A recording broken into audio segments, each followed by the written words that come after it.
Hi, welcome to my channel. My name is Emily and today I'm going to be going through the best books of 2020.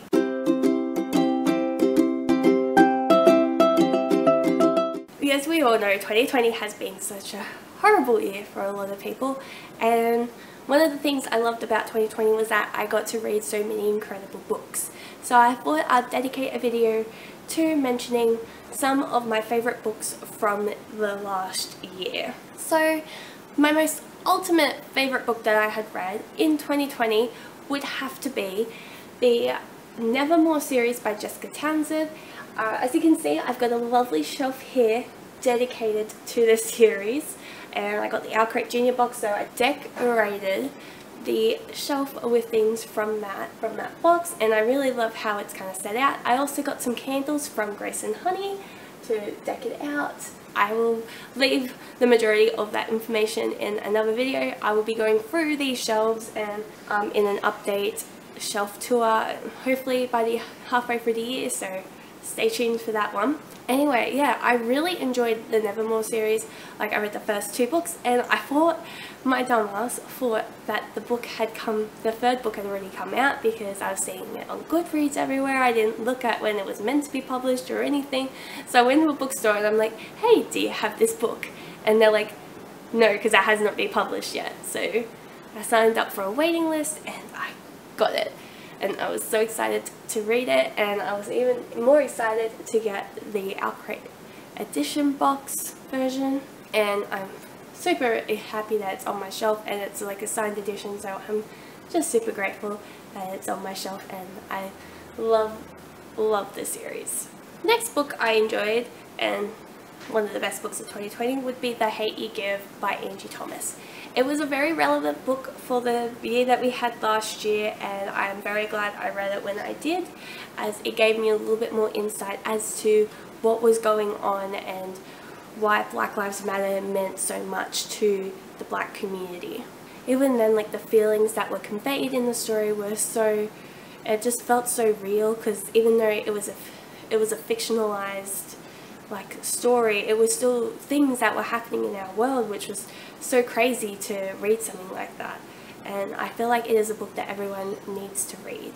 The next book I've got is The Seven Husbands of Evelyn Hugo by Talia, Jenkins, Reid. I really enjoyed this book. It was like, it's about a movie star in the 1950s, 1960s, discovering who she is and her love and the seven husbands that she had throughout those years of being in the Hollywood, and it was it was really a nice story. Like, it was wonderfully told, it was beautifully, you just wanted to watch these films that Evelyn was in. You wanted to look up these characters and see, like, you know, what other projects they were in, like, you know, what other things have they been up to. Like, you wanted to look up those things. You didn't want to, like, yeah, you wanted to grow in this universe.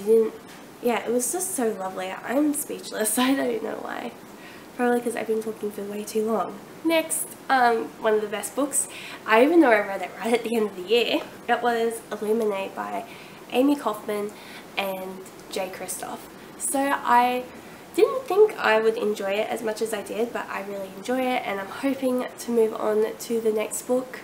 The series it feels really cool, like the whole, you know, reading the files and like just understanding the whole situation through different clips and things like that was just fascinating, like absolutely enjoyable, like 10 out of 10. The next book was The Last Song by Nicholas Sparks. It was just a really nice romance, just, you know, easy chill, easy going, like nothing, it was serious, but at the same time it was just nice to read something that was, you know, not too much but not like pointless, so it was really nice, really comforting to read. Next was Red, White and Royal Blue by McQuiston. This was a really good book. I really enjoyed the characters.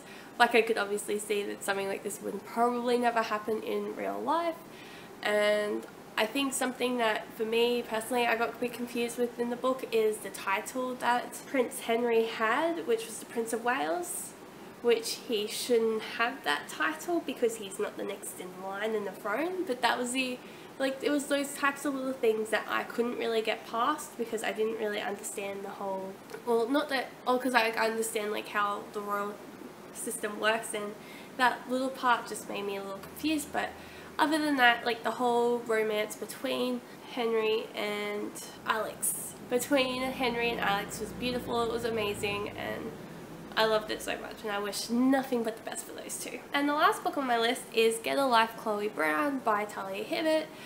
So this one, it was a recent read that I did, but it was a really nice read, nice romance. It was so nice. Like, something that I didn't really like was that it somewhat felt incomplete, but at the same time I enjoyed like the romance, the build up between the two of them, and it was just a lovely book to read. Anyway, onto some honourable mentions for this series. I'm mainly going to be just mentioning books that I'm just like more of the aesthetic and not books I've read this year. Like, for instance, the Mina Lima edition of Harry Potter and the Philosopher's Stone. It was a really, it's a really beautiful artwork, really beautiful in terms of design, and really made it their own.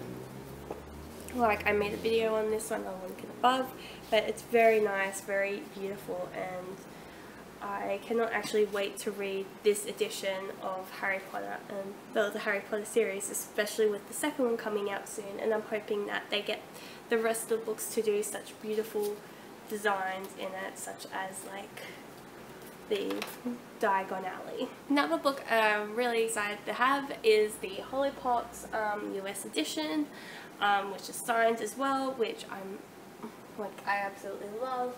It's beautiful, and I'm very fortunate and lucky to have that book. I really love the series, and I cannot wait to see what happens to Morrigan in the next couple of books. And finally, I absolutely love my edition of The Invisible Life of Addie LaRue by V.E. Schwab. I'm in the middle of reading it, so I think that's why it also emphasizes the beautifulness of the story. It's nice, I love it, and just the simplicity and the goldness of it is just beautiful. Those are some of my honorable mentions for books in terms of book covers, not books I've actually read, but anyway. Anyway, that is it for me today. I hope you enjoyed this video of books that I would like to, or books that were my favourite of 2020, and I'm hoping that I will read a lot more books that were really good next year, or this year to come. And I hope you guys have a wonderful day. Like, comment, what was your favourite book of 2020? I really would love to know, and maybe I might add it to my list of books to read in 2021. Anyway, and I will see you guys next time.